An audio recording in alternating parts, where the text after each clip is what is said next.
Hello, and welcome to the GRACE podcast series. My name is Denise Brock, and I am the Operations Director for the Global Resource for Advancing Cancer Education, or GRACE. In this podcast series, we interview patients, advocates, and healthcare professionals to provide the most updated information for our community and to highlight important issues facing those dealing with a cancer diagnosis. We hope you find this information valuable. For questions or comments, please visit us at cancergrace.org.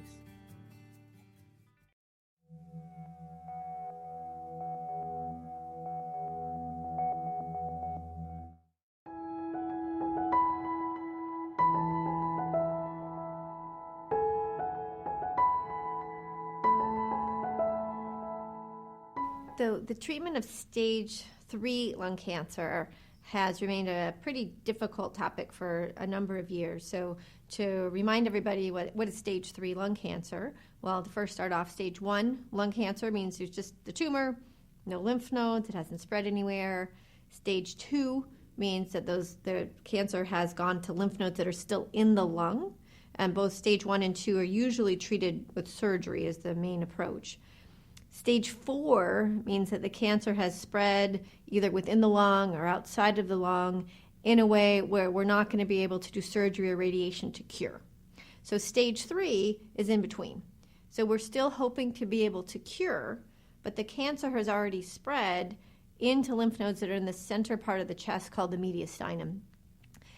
And because those tumors have figured out how to grow not just in the lung and not just in the lymph nodes in the lung, but in these other set of lymph nodes, it's a more aggressive tumor and it's much harder to cure, but still is curable. And so we're doing everything we can to improve those cure rates. Long ago, all we knew that we could do if someone wasn't able to have surgery for stage 3 based on how the tumor had grown was we could do radiation. And then people figured out that if you did radiation plus chemo, like separated in time, that was good. And then there were trials showing that chemo plus radiation all at the same time was even better.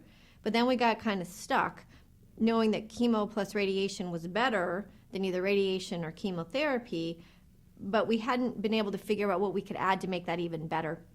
So a lot of trials were done saying, well, maybe if we added more chemo, whether that would be better, and it wasn't. But then just a few years ago, really exciting data came out with some of the immune therapy drugs. So these are the immune checkpoint inhibitors. They're drugs that target what we call PD-1 and PD-L1, and these are important proteins involved in the whole immune response to a cancer. And sometimes a tumor will use PD-L1 to mask itself and make it look like normal tissue. But if you block that, then the immune system comes in and sees the tumor not as normal tissue, but as a tumor. So it's a much better effect. So we learned about those drugs for patients with metastatic disease. So these are the PD-1, PD-L1 drugs such as nivolumab and durvalumab and pembrolizumab and atezolizumab. So many of the audience would have heard of those drugs in the setting of metastatic disease.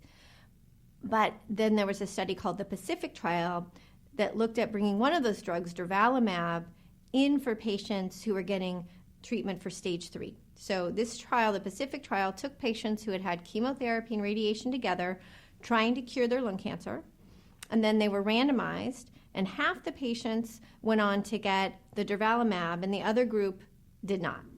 And what was shown was that for the group that was getting durvalumab, the rates of, we call the disease return or disease-free survival was improved. And then it turned out the overall survival, so the chance of cure was actually improved by adding that durvalumab. So that rapidly became a new standard of care, such that any patient who is getting combined chemotherapy radiation now gets durvalumab with some exceptions. So what are those exceptions? Well, those exceptions are if someone has an underlying autoimmune disease that's serious, such as lupus or very severe rheumatoid arthritis, we're going to be much more cautious about adding the durvalumab, because we know that if you give one of these immune checkpoint inhibitors to someone who already has autoimmune disease, you could make that autoimmune disease much worse. And so while we want to do everything we can to try to cure the cancer, we also don't want to cause a really severe flare of autoimmune disease. So that's an area people are doing research on right now as to when is it okay and when is it not for someone with autoimmune disease, but it's with caution.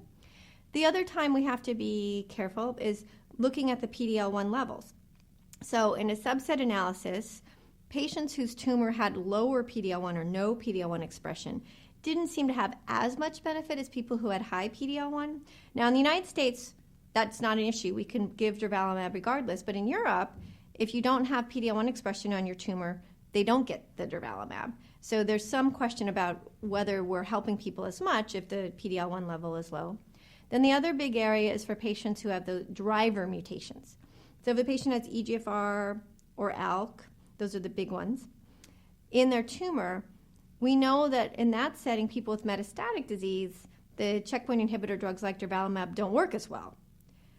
So what about in the Pacific trial, where there were a few patients with those mutations in their tumor who went on the Pacific trial?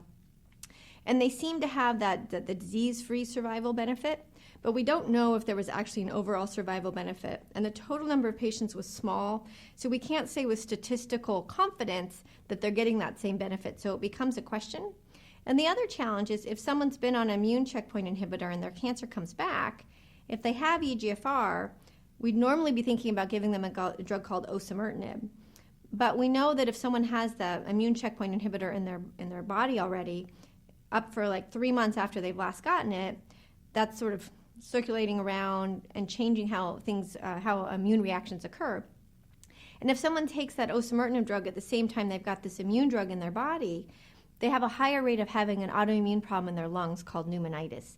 So we're a little cautious because we know that if someone has an EGFR mutation, they get the chemo-radiation trying to cure, and then they go on the durvalumab. If the cancer comes back, we're not going to necessarily be able to give them the osimertinib we would want to otherwise. So that's an area of discussion that we have. And in my own patient population, that has come up a few times. So we kind of talk through it in a little bit different way if there's an EGFR mutation than not.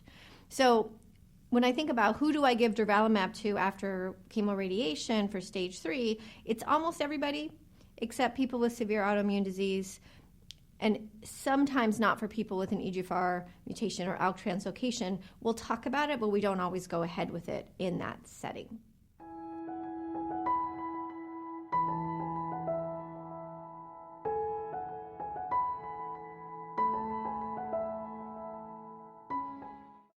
Thank you again for joining us. This podcast was made possible by the generosity of sponsorship from our friends at Lilly, Novartis, Takeda, AstraZeneca, and Exelixis. Please like and follow us on Facebook and Twitter. Send us feedback, share your story, donate and visit us for more information at cancergrace.org. Thank you for listening.